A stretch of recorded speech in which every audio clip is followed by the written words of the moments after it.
What's happening, everyone? Nicky Hawkins here, West Ham Fan TV, back once again for another video. West Ham Leicester preview coming up Monday night on Sky Sports. And I'm joined by a very special guest. First time I think I've had you on the channel, mate. I know you spoke to Dan before, first time we've spoken, me and you. Lee Chappy, how are you, mate? You know what? I'm not going to lie. I'm not been great. We've just been speaking off air. Not been great. I've had this long COVID thing, and it's a killer. It really is bad. I thought I was close to dying at one point. Heart palpitations, joints killing you, can't move, no energy, the lot. So compared to where I was 5 weeks ago to where I am now, I feel a lot better. Trust me. Just looking forward to the football. I hate that we didn't play at the weekend because it feels like the weekend lasts forever because we're all football mad. Saturday I just sat there all day twiddling my thumbs, like, what am I going to do? Yeah, it's horrible, isn't it? I mean, just going off subject to quick, I hate the Monday night games. I can't stand them. Yeah, I think they're terrible. Hopefully, TV's TV, isn't it? TV's TV, mate. But you never know what might happen in the future. So let's go into it, mate. West Ham Leicester. I'm going to go into this. There's a sliding doors moment that happened about 5-6 years ago with Leicester West Ham, but I'll go into that a bit later. But you must be pretty pleased just by the way your club's been run, mate. Mate, it's unreal. But I've got to hand it to you boys. I think you're doing really well. You've got Europa football finally for since when was it last time I was in Europe? It's like quite a while back. But yeah. But, I mean, it's good. It's good to see. I'm all for, like sort of your out of the big six teams to do well. So I'm all for it, to be fair. And I've always wanted Antonio for the last 18 months. I've been saying, let's take Antonio from West Ham. Yeah, it's got no reason to leave. To be quite honest with you, it's got no reason to leave at all. Just you boys are not run as well as probably Leicester at the moment, but you're definitely you're up there as a top contender for that top six again, I think. I mean, just before we go into the game, just looking into Leicester I think there's a sort of a universal thought around football is that Leicester are one of the better run clubs probably in the world, let alone the league. When you look at what the likes of, Barcelona, Real Madrid now nearly going to the wall, and the model Leicester have. I mean, you've lost some big players. You've lost, people from like Kante and Mahrez and Maguire. But we did bring them in when there was kind of like nobody's. So yeah, absolutely. But make the name at Leicester. So, but this is the thing, you've obviously had sort of a fabulous few years, winning cups and winning leagues and all of that sort of stuff. And just before we get into the game, I want to revert back. I don't know whether you remember this, Lee. I went to a game at the King Power 5-6 years ago when Cambiasso was playing. Esteban Cambiasso, magic, It was like you was on the brink of getting relegated back to the Championship. The Great Escape. The Great Escape, yeah. And it was the West Ham game that really kick-started that. I would even attribute that to today, because you lost that game. You was in real trouble. You ended up winning that 2-1, and from there, the rise of Leicester City is I think unprecedented in English football. I really do. Yeah. I think the chairman, Vishay, the late Vishay, I think he bought the club for £39 million, and we've bought players for that now. Yeah, that kind of already tells you how far we've come. He bought the whole club for that, and now we're buying one player for that. 11 years ago, we're in League One with Matty Fry up top banging in goals.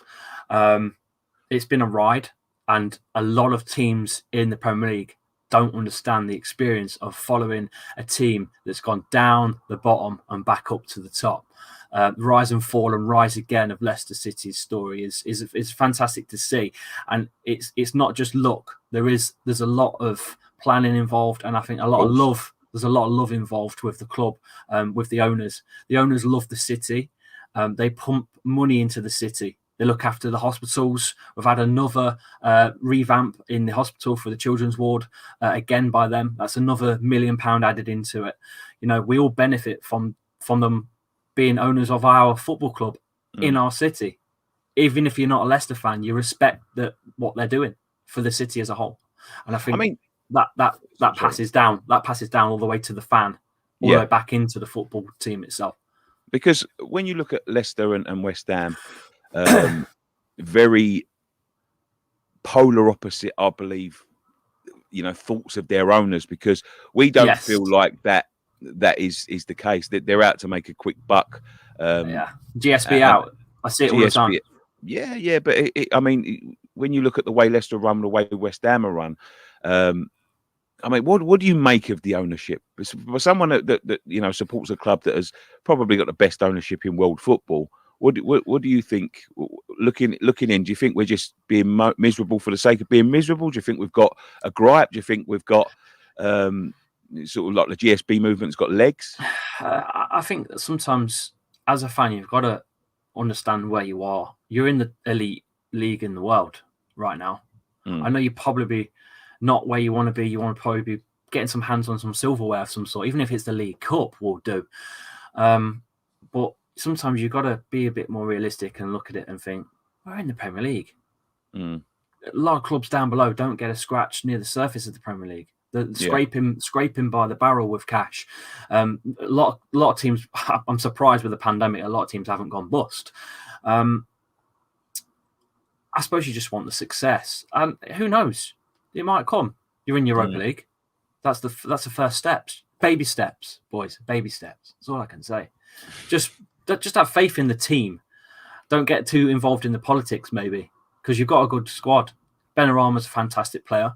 Antonio's my favourite. Antonio, for me, could be as good as someone like Lukaku if he was at a bigger side. I think he's that kind of player. But that's me from the outside. I don't know how you see your boys, but I think that you've got a good side. Soucek's quality. Rice is probably the player that's going to get handpicked and moved somewhere eventually at some point. You like Leicester at the end of the day. There's always a bigger club to take your players, and that's the worry. It's about trying to find some success with the players you've got so they stay. Well, I mean, that leads me on. I mean, I do disagree a little bit because, we're in this humongous, But you know more about your team because it's your team. No, absolutely. But we're in this humongous elephant in the room stadium that nobody really wants to address and all of that sort of thing. Yeah, and on the core of things, and I think Moisey done a great job last year. We've got a good side. We've got a side that can compete with the best when everyone's fit, and we can go out there and get the shock results against the Chelseas and the Man Cities and whatnot. But when you take any of that away, it's everything around it that's been stripped. It's like having the body of a Ferrari, but taking everything out underneath it. Once something goes, it's not gonna function as a Ferrari anymore. It's gonna be you're gonna have to revert to a Ford Fiesta or whatever. You know what I mean? It's just, that's that. I mean, that's the problem. That's the problem with the club. But anyway, I'll digress. As I said, we're polar opposites in terms of thoughts of our owners. Well, no, there is a question there that I'd like to throw at you, actually, and that's since the move to the London Stadium, as it's called. Do you think that's another catalyst for the reason why you've turned against the club? Because you've lost that atmosphere and that feeling of the local feeling to this enormous sized stadium that you don't really want. They've taken us from our home. Well, I mean, you moved from sort of they built the ground on top of Filbert Street, but you basically lose your old ground. But they've taken us out of the area, taken us to a different area, although it's just in the same borough and everything, with the promises of success. And a lot of people sort of built into that, and this is going to make us compete with the top and all that. And although you can't say that as a stadium, when you're selling people that don't really understand the finances and everything else in football, people have to take you for your word. And when you look at it six years down the line, we've got Europa League football, but I think that was a miracle in the end by Moisey with the squad, the depth of squad he had. But when you look at that as a whole, we're no different really to what we were at the last season of Upton Park. No different at all. In terms of we got Europa League in the last season at Upton Park, we got Europa League in now. You would say our squad's a little bit better, but that's just the addition of Declan Rice, who was coming through the youth anyway. He would have come through. I don't think there's much. Souček Soufal, Ben Rama, he's finding his feet. But you look at we had Payet, we had prime Mark Noble, and Andy Carroll in good form, and Diafra Sakho. So really, there's not a lot of progression, and that's where we find ourselves as a club. We find ourselves like, you promised us that we was going to step to the next level, and we really haven't. We've struggled for 5 of the 6 years that we've been at this stadium, like really struggled, like almost relegation. So the fault about it is that's off the cards, though. That's off the cards. Relegation's not a thing you should be worried about now. I don't think. I think you're past that. I think you're past that. Well, I think you're past that. I think you are. From looking at it as an outsider, I can't see why you would get relegated.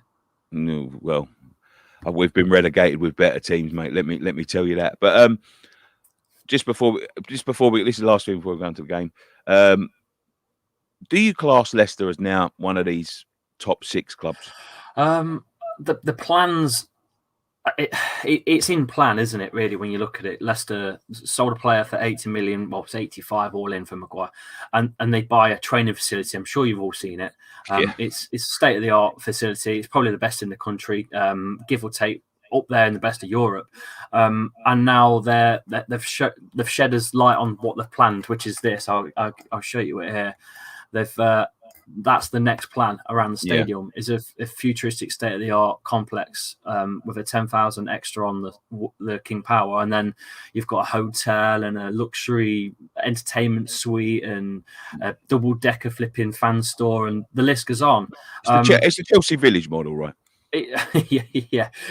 That's why I asked you the question about would it change your club, because I am concerned that will change everything.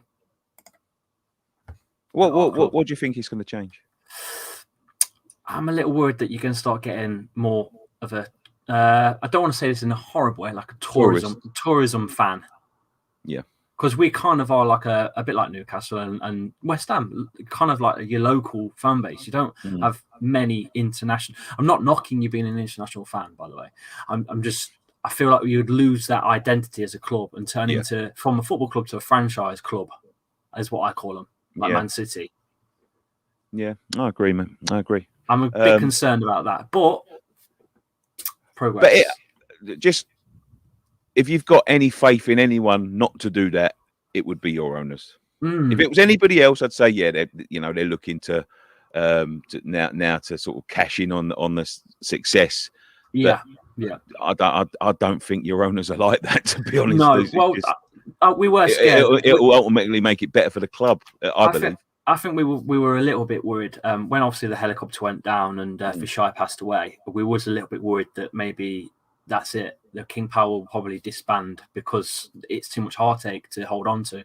But no, it was the complete opposite. They've taken it in even more, as now it's part of their heritage and their tradition to, do him proud and keep going, make this thing to the sky's the limit, so to speak. So I think that speaks volumes about the ambitions of what his dad had. I think, it was, as you say, it would have been easy for them to sell the club and just say, there's too much, especially when it was involved with a game and everything else. Well, it was you boys that were there. The reason that's mainly the reason why I'm picking it up, because I was there at the time doing. I used to do stuff for Leicester Fan TV, and we was outside the ground doing the post match, and usually the helicopter goes over as we're live, and we usually pan the camera to it, and just quickly check on there's the boss. And because it was a late kickoff, we didn't do it because we didn't have the light, so we cut off early. Thank God we did, because I wouldn't have liked to have had that footage on our feed at the time. That'd have been shocking. Little backstory about that, Leah. We usually do sort of fan cams around the car park area. When we was doing it, I was in Florida at the time. And obviously, I watched the game. I done a like a watch along with some American Hammers. Yeah. And obviously, I know my boys are around that area. So when we heard this news of, because actually it was a cousin of one of the guys there that heard the news of the crash, And he was feeding us before anything was even said on the news or anything like that. So he was saying there's something, really bad happened here. Like you got to keep your eyes on the news because it's going to break any second. And he's like, what is it? And he's like, a helicopter's gone down in the car park, And I was obviously the thing is, what was my first thoughts was, we've got a couple of boys there that stay late after the game that are filming fan cams, etc., etc. So I'm you thinking, just panic, don't you? You panicking, worry, yeah. I'm trying to ring people and I can't get hold of them. I'm in a different country, but what a shocking day! Just a sad day for football, all in all, when that happened. But listen, it's still there. We've got a memorial garden there now, which is if you hammers go up and have a look, you can go and have a look. It's fantastic. It really is. It's a bit further up from the away end that you walk in. You've got to keep walking on, and you'll find it. Yeah, it's amazing to see. To be fair. Absolutely, we'll have a look at that. Anyway, into the game, Lee. Yeah. You're visiting the London Stadium, obviously. How do you see this one going, mate? Oh gosh, you boys good start, really, though, from you boys. Good start from us boys. So it should be a cracking game. Yeah. You put 6 passes last season, all in. You guys play fast. Against Newcastle, you looked really quick. Antonio again, what a strike that was at the end there. Eventually, got it. Eventually, yeah, he had a few attempts. Yeah, he missed the penalty, didn't he? He missed the penalty. He missed the header that was more or less on the line. Yeah. But I don't know. Maybe I've just got an agenda towards Antonio because I think he's bloody brilliant. I love him. I think he'd work really well with someone like Vardy next to him. But I'm a bit worried. To be honest with you, I am a little bit worried. 3-2, wasn't it, at the London Stadium last season? It was, yeah. We had a couple of good games. We beat you 3-0 and 3-2. Yeah, and there's been a couple of away wins for us as well, 2-1. It's been up and down. It's quite a tough one to call. Very even contests, aren't they? But the past, I think you've had 16 or 17 wins to our in total of about 8, 9. Yeah. So on history, you boys are above us, but I think as it stands right now, I think we've probably just edged it in terms of probably quality. I didn't think I'd ever say that, but here we are saying that. I say that pretty much every time I do these sort of things with people. So I remember. No, but I agree. I mean, it's the depth. You've got Daka's there now. I mean, I haven't seen much of him. No. I mean, I've got a little tactics screen for you that I've kind of put together. I don't know if you can go full screen or not with it. Yeah, I'll put you full screen, mate.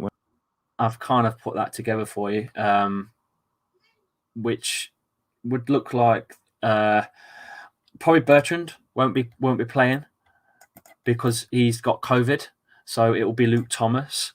So if I remove Bertrand and put Thomas in, Ryan Bertrand in for what number is Luke Thomas? He's got to be quite high, about 33.